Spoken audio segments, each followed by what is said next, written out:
Yes, everyone, what's going on? My name's Stephen Howson. This is Manchester United preview for the United game at Old Trafford, 3 o'clock, which feels like a bit of a change, against Fulham, who are struggling. But that don't mean anything, does it? Because we're garbage at the moment.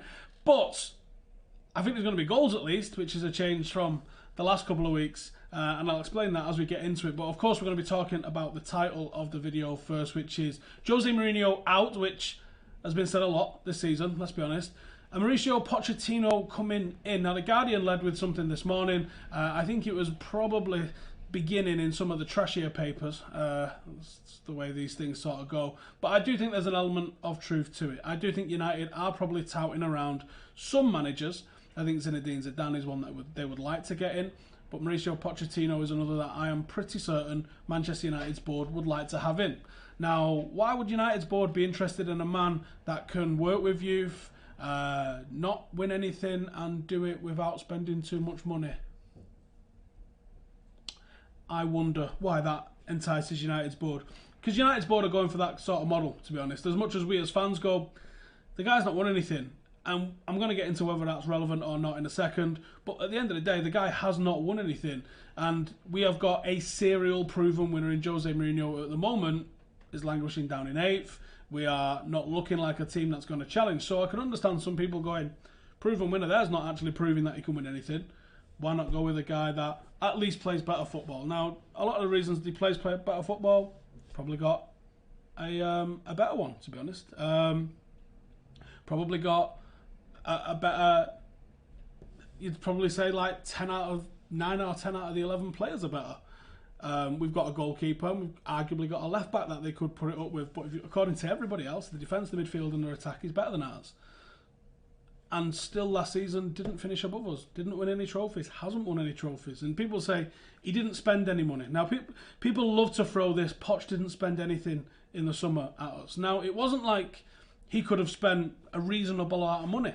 If you want to improve that Tottenham starting 11, you're talking about a world-class player in one of those positions to level up what they've got. Now, I would agree if you said they need a bit of depth, don't they? And I go, yeah, and you probably can pick up depth pretty easily. But it's also a bit of a hard sell to get real good players and be like, hey, would you like to come and sit on the bench for Tottenham? So I think if you're looking at how he could have improved that team, it wasn't easy. It's easy to spend money at Manchester United because there's so many holes that we've got to fill that United can go out and pretty much buy, apart from my left winger, arguably, United could pretty much go out, and goalkeeper, and buy someone for every single position that we've got and justify it. You couldn't have done that with Tottenham. You couldn't have really gone and said, the Tottenham need to go inside a world-class centre-half. Not really. What about a full-back? Not really. What about midfield? Who's going to improve that Tottenham midfield? Apart from the top tier of footballers, you're like, no one really. So it's quite prudent for Tottenham to go, well, we're not going to spend any money. Now I'd like to have seen them dip into their own academy a little bit and bring some players through there because Tottenham have got a very good academy. And they could have added depth to that squad with their academy. And that's how it's meant to be in football. You're not meant to go and solve everything in the transfer market. The issue United have got a little bit at the moment is that the areas that we need to bring players through, the areas that we're desperate for people, we're also desperate for a little bit of experience as well. And yes, as good as Axel Tuanzebe is he the experienced guy that we need? Not really. But then on the other hand, you look at what's going on at Ajax, you see how well De Ligt's performing alongside Daley Blind, and you go, well, we could do that with Tuanzebe. He just needs a man that's going to have the balls to play it. And I think Pochettino could be the man that has the balls to play it, but as I've just said, where's the academy coming through at Tottenham? It's very slow coming through there. And when you're not given any transfer budget to work with, you wonder why it's so slow. Does he not fancy them? Are they not good enough? Or is he not a guy that brings through academy players? I think there's as many question marks around Pochettino as there is positives. I don't think he's the obvious choice. I'm not sure who is an obvious choice. For me, if Jose Mourinho can't do it with this 11, I think somebody else comes in and gets a better tune out of some of these players. And someone comes in and gives us... Somebody comes in and gives these players a lift. You see Eric Bailly back in the team. You might see Andreas Pereira play. You might see Fred play. That's like 3 signings, isn't it? If he comes in and brings those players, you might see Delo given the opportunity to play week in, week out. Young players often surprise you with their resilience, and they often surprise you with their ability, and sometimes they can surprise you with your consistency. And I think sometimes the reliance on older players because they've got experience, well, sometimes they just can't run as quick. Sometimes they can't run for as 90 minutes. Sometimes they're just not as good as a young player that's come in and took their place. But unless they're given that opportunity to find out, you're never going to know. My own view is, I think United are crazy if they're not looking for a replacement for Jose Mourinho. But I said that the day we appointed him. The clock is ticking on this guy. There was no way he was going to stay here 26 years and have the South Stand renamed to the Jose Mourinho stand, was it? With a big statue outside. That was never going to happen. The clock was always ticking on him. The first thing we should have been doing when we appointed him is figure out who was going to replace him, or at least a shortlist, because sometimes the people that you want are going to be in employment elsewhere. Now, there's a few names that are getting touted around. Jardim is one, and I think that's a very sensible one. That is a guy that has proven he can do it into the deep stages in the Champions League. He's proven he can win a league a little bit against the odds over there in France. Now, yes, it's not the most competitive league ever that the world has ever seen, but he is up against the Paris Saint-Germain and the might of Paris Saint-Germain, and he did manage to pull a title off. And he took a team that was constantly getting sold out from underneath him deep into the Champions League. And as we've seen with Terry Henry, when he's gone there this year, that's a terrible team at the moment. And I don't think that's any slight on the manager. I think that's just a terrible team. Could he do more with the players that he's got? Anthony Marshall might like it. There might be some other players that really enjoy working with the guy. I think Eddie Howe would be a sensible appointment, but I think he's probably too much of a... He's too progressive for someone like United. Because the manager's job involves a heavy dose of PR and a heavy dose of the fall guy. You know, managing teams is a 20-man job. There's the analysts, there's the scouts, there's the coaches, there's your assistant coaches, there's nutritionalists. All of these people put players out onto the pitch. The manager picks the team, usually in conjunction with his assistants, and he's usually the fall guy for when it goes tits up. But it's a 20-person job. And I think if we had the right people around him, I think Eddie Howe could do the job. But Manchester United is more than just being able to do the job, as David Moyes found out. You've also got to be PR. You've also got to be the fall guy. You've also got to attract people to the club. I think Eddie Howe, in conjunction with a really good director of football, would be an excellent thing for the football of Manchester United. Unfortunately, we're run by people who don't give a shit about the football and only give about what gets bums on seats or sells noodles in the Far East. Which is why I think that they'll probably go with someone like Poch or Zidane if they get the opportunity, rather than someone like a Jardim who's a little bit on the unknown side. He's not that unknown. You know, or if we signed Eddie Howe, or if we signed Nagelsmann or someone like that, someone that's like a very intelligent younger manager that doesn't have the reputation, I'd love that, because it means that we've done our homework. But I don't think anyone's doing their homework. Our transfer targets look like they've been picked off FIFA, and our manager targets are pretty similar as well, aren't they? David Moyes, supposedly, was Fergie's choice. You look at the success we've had with Scottish managers in the past. Was the qualification that Moyes had was that he took an average Everton team into the Champions League once? Really? That was the qualification? That, and he was Scottish? And then you look, Louis van Gaal, pretty obvious appointment, won everything wherever he's been very successful, good record with youth, didn't work out here. Then you appoint Jose Mourinho. It's a pretty obvious appointment, isn't it? He was available, so you get him. The next appointment's going to be huge. Because if United don't appoint somebody now that's given the opportunity and is allowed to lay the foundations for the future and build the club in their image, that's why they're the manager,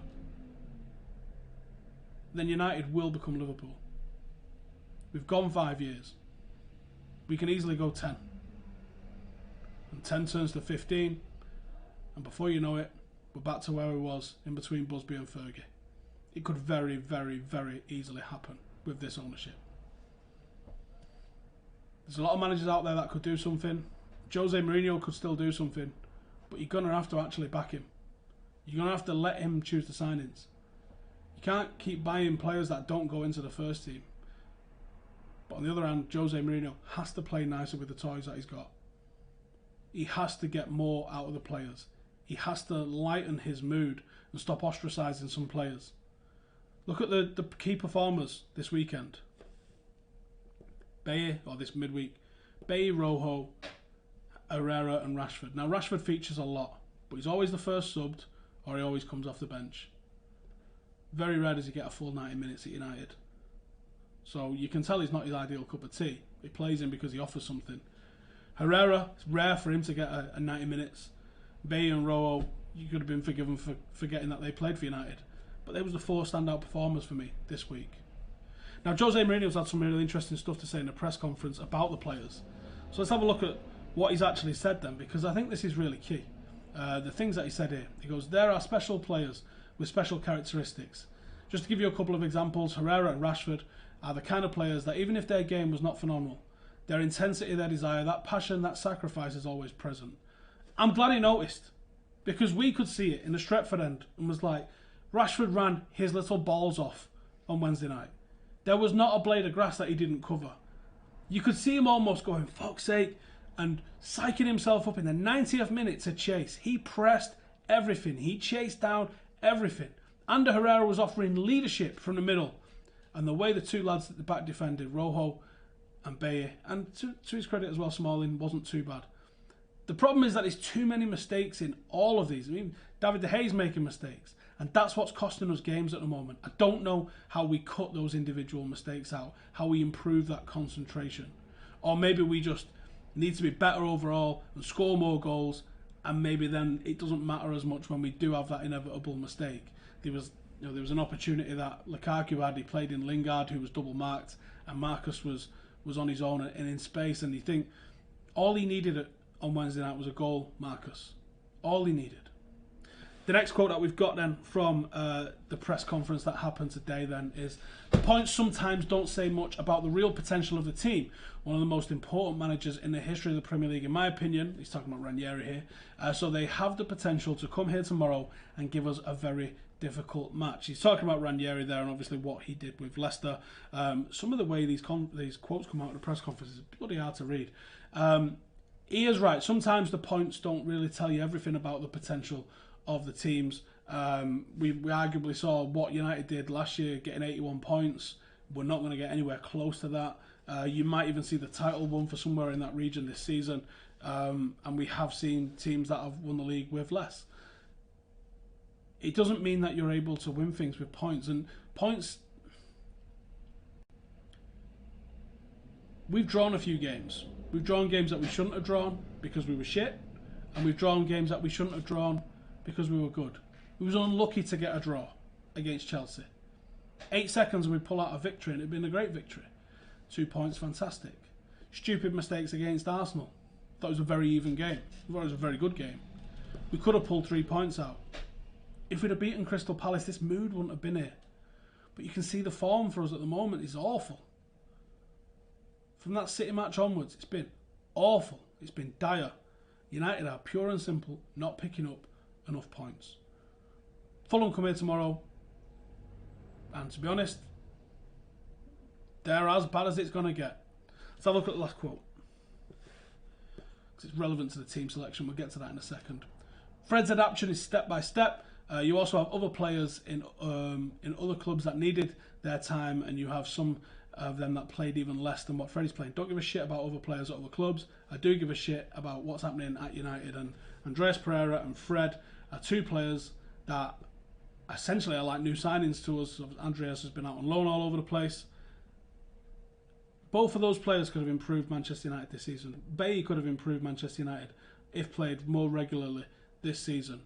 Jose's got to get over these personal little vendettas and stuff. Now, yes, I could probably understand Fred needs a little bit of adaptation. Do you know what's going to help him adapt? Playing football. Not even on the bench. I thought the reason that we did not win that game midweek was because the substitutions that Jose made killed the game for us. Jesse was injured, had to go off, immediately got an ice pack put on him. But you didn't have anyone with that sort of energy coming on. Yeah? Pogba at times can be lethargic when he plays. He needs tempo around him. He's not the guy that usually injects spark into what's going on. He's a very good footballer that's got a very good passing range on him. And we didn't utilise that, and we lost the energy. When you brought Fellaini on, you've got Matic, who looks like he's playing in quicksand. You didn't have a Fred. Fred or Pereira would have given you an energy spark. That Jesse Lingard operating in between the lines disappeared when he went off. Nobody. Static. People standing around with a thump their ass. His adaptation would be easier if he played games. You can also make a better decision on him if he's playing games. I think he's been pretty good in most matches for us so far, despite what Bellend reporters have been writing about him. Right, let's talk about Fulham briefly before we look at what sort of starting 11 I think United are going to put up. Mitrovic is definitely going to be the key man for them. 7 goals in 15 games, 2 assists as well. Playing very well for Fulham. They're scoring goals. Goals hasn't been the major thing that's really left them in the position that they're in. What's left them in the position that they're in is goals at the other end. So I had a quick look to see how they're playing at the moment under Ranieri. So Jokanovic sort of changed the formation a lot. He didn't really figure out what he wanted to play. He's played 4-4-2. He's played 4-2-3-1. He liked 4-3-3. Seemed to always sort of come back to 4-3-3. But he also tried a 3-4-3 and a 3-5-2. He just didn't have a clue what he was doing or how to get the very best out of this Fulham team, who are actually pretty good. They go through Schürrle a lot. They go through Mitrovic. And obviously they've got the likes of Timbo, who's not having a great time there, and Sessegnon, who's a real talent. They can hurt you, and they can score goals, and they probably are going to score at Old Trafford tomorrow, I would assume. The problem that they've got, and it's crazy to watch, is their line is so high. They will sit their fullbacks there, well, not even the fullbacks are way into the opposition now. They will sit their 2 centre-halves on the halfway line. So the way United get around Fulham, and this is even under Ranieri. Ranieri's played 4-4-2. Seems to be what he's rolling with. He seems to be thinking he can do what he did with Leicester with his Fulham team. Whether or not he can, we'll see. I don't think they've got anywhere near the strength in defence or that winning ability in midfield that they had with Kante. They do have the attacking threats though, and especially with this geezer. They will play a 4-4-2. They might make it 4-2-3-1, or a 4-1-4-1, where they try and sit off a little bit. But don't be shocked if he comes in and tries to 4-4-2, and they will attack us, and they will score a goal. What United have to do is capitalise on that. Here's the starting 11 that I would be going for to do that, because I think you've got to go with a pace. And I'm a little bit guided here by the sort of player availability that we've got. I'm going with Big Dave in net, pretty obvious. I think Dalot deserves an opportunity, but we all know Ashley Young's going to get the shirt and probably the armband on Saturday afternoon. Luke Shaw, he's a doubt as well, so you might see Dalot, but you're only seeing Dalot if Luke Shaw is still out. If Luke Shaw's out, I think it'll be Young over here on the left-hand side and Dalot over there on the right-hand side. As decent as I thought Darmian played, he doesn't offer enough of an attacking outlet, and this is the game where you're going to need some sort of ingenuity and attacking outlet. I'm not picking Matic, as I said last week. Whether or not he starts or not, I'm just not picking him and hoping that it happens. So I've gone with Herrera in the 6, certainly a role that he can play. You could also even play Andreas Pereira in this, because you're not going to see them really dominating the ball, looking to... You don't need Matic, is what I'm trying to say. In this sort of game, you want to be finding key passes and how to break them down. If you catch them on the counter with quick players, you will carve them open. But when they lose the ball high up the pitch, they like to sit back, compress, and go into a proper shell, which is really hard to break down. That's not where they concede goals. They're strong and solid there. They concede goals when people lose the ball on the back end of them. So if we lose the ball, we've got to be quick in transition, and that's where I could see like Pereira being key, Fred being key, Pogba being key. I need more speed in the midfield, please. That's what I need. I don't want to see Fellaini. I don't want to see Matic. I want to see speed. That's what I want to see.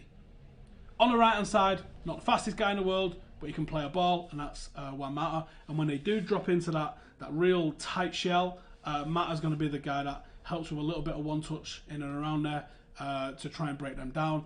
I think Lukaku plays because of the injury to Tony Marshall, and obviously with Sanchez still being out as well, that's kind of forced our hand a little bit. If Jose had anything about him, this is where you put Chong on the bench, and if we get a couple of goals to the good, bring him on, save your own bacon a little bit, change the mood in that stadium, and give Chong a run, because it'd be fantastic to see Chong with the space that he's going to get against Fulham. Rashford deserves a goal. Hopefully he gets a goal this week, and big Rom up top. I don't think he's ready yet, but I do think he's playing.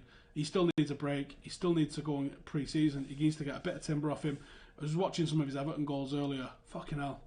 He's put some right timber on, hasn't he? He doesn't need to have anything, but he needs to go and have Christmas dinner at Chris Smalling's, I reckon, this year.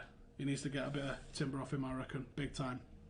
Come see what you guys are saying in the comments. Can Fosu meant to play tomorrow? No. Matic is suspended, isn't it? No, I think that's fake news. Think people are buying into the hysteria a bit been a shit season so far, but look at last season. What's that got to do with anything? Last season bears no impact on this. Akshay said, I'd love to see Mata play in a 10 in a 4-4-2 diamond. You could easily play this team as a 4-4-2 diamond. You literally just bring Mata back in here into the centre, move the two forwards over, and we've been sort of playing that. I've really enjoyed watching two strikers against Southampton and against Arsenal. Is there any coincidence that we scored 2 goals in both of those games? I don't think so. But I would definitely go with that. Mata is useless. He's weak and slow. Well, he's not useless, is he? Because when he's played central, he's very good. And he's not going to have a lot of defending to do in this game. So this is a game that you're going to want Mata, and you're certainly going to want him for his free kicking ability. That's going to make a massive difference, I think. Neil says, this feeling that Fellaini and Matic are starting again, goodbye Fred in January. We won't get rid of him. We won't get rid of him. Debarjun says, Pochettino made the players what they are today. Some, but not necessarily all of them. And you got to don't put too much emphasis on what managers are doing in training. A lot of it's down to individual training or what their assistants are doing. Managers are generally not really developing players at all anywhere in the world. It's not really happening. You've just got to let them play, and you will see the player that comes. Do you know what I mean?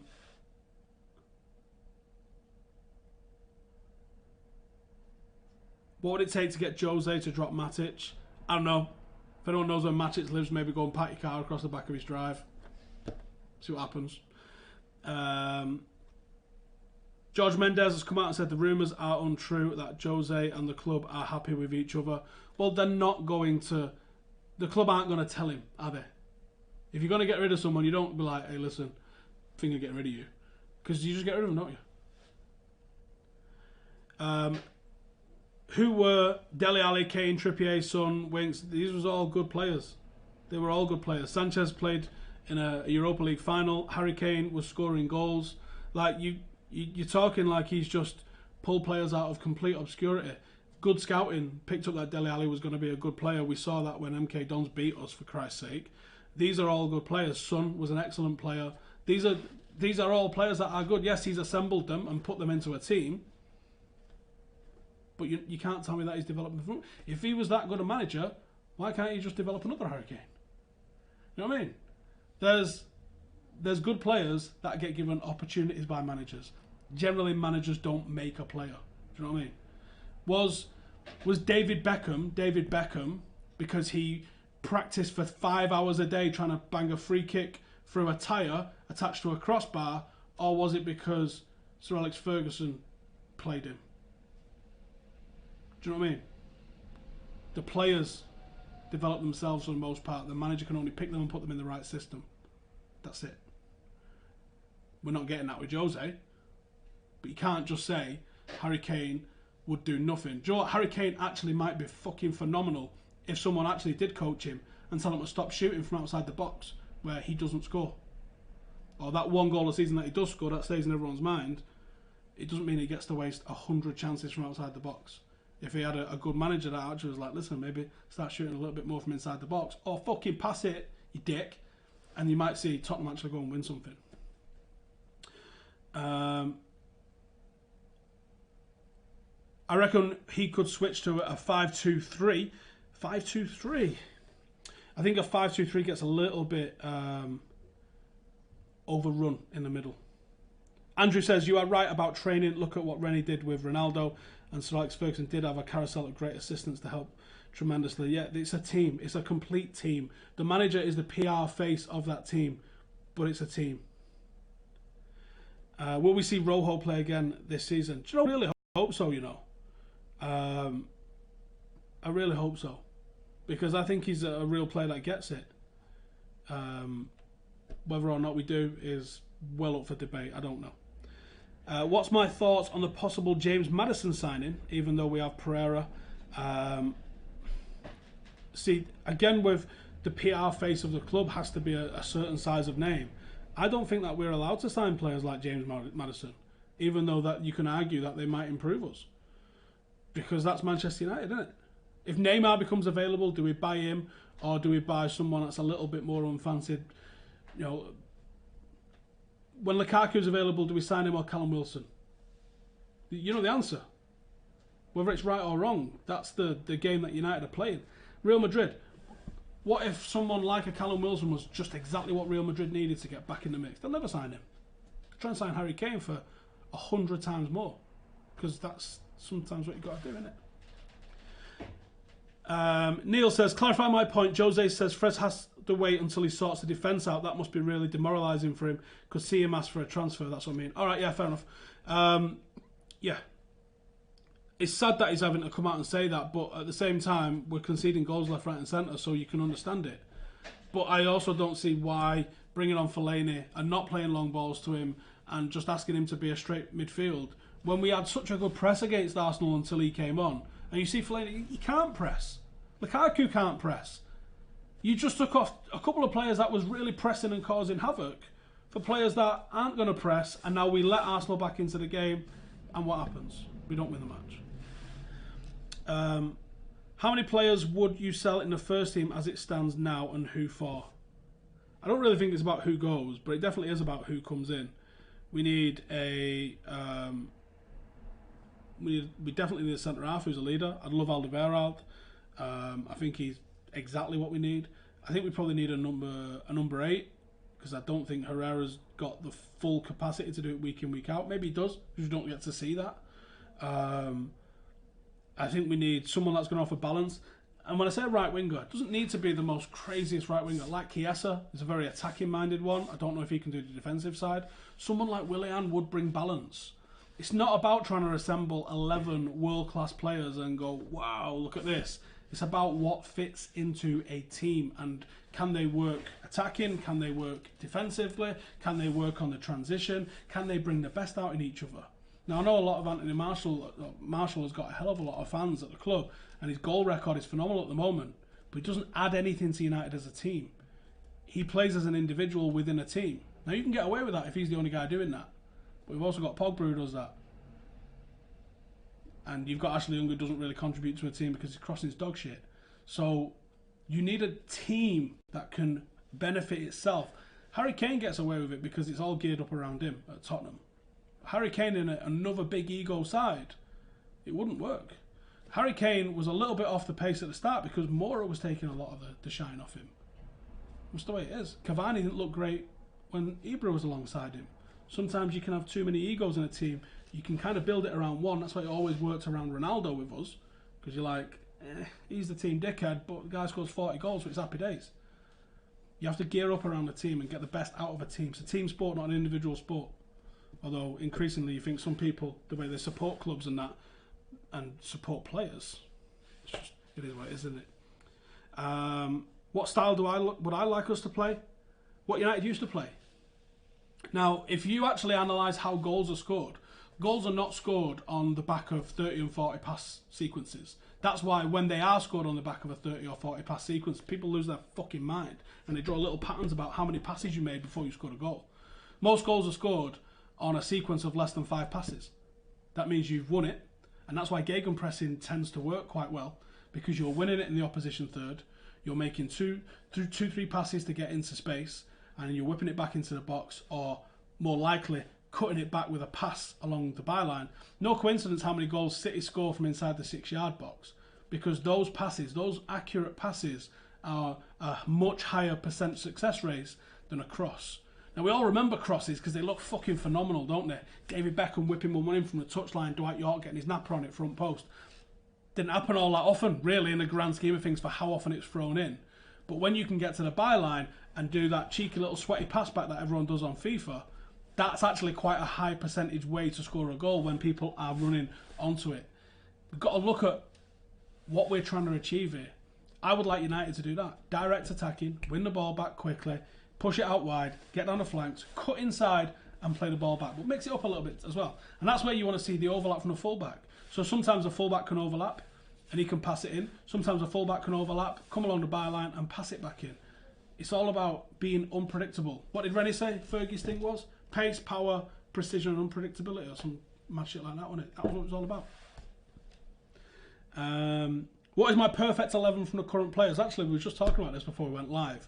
and I couldn't get the graphic made up in time. But I think our best 11 at the moment, not this one, get rid of this one if you want, Abdul, while we're talking about this, might confuse everyone. Our best 11 for me at the moment is obviously Big Dave in net. I wouldn't mind seeing what a back three of Rojo, Lindelof and Bailly could do, because you've got the ball playing ability and pace in there of Rojo, and decent in the air. You've got Eric Bailly's defensive abilities, and that would protect what Lindelof can do, because Lindelof can get isolated one-on-one, he can get dragged out of position. He is not a defender's defender. You can do better defensively than Lindelof.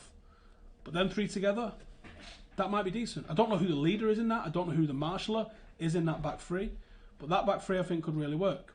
Luke Shaw on the left, Delo on the right. I'd be very happy with that. Midfield two of Ander Herrera alongside Paul Pogba. Ander Herrera to do the shuttling and to do the work, because you don't need as many. And you certainly don't necessarily need a dedicated defensive midfielder to do that Matic kind of role. If you've got three defenders, one of them's going to step out and do that. So Herrera alongside Paul Pogba.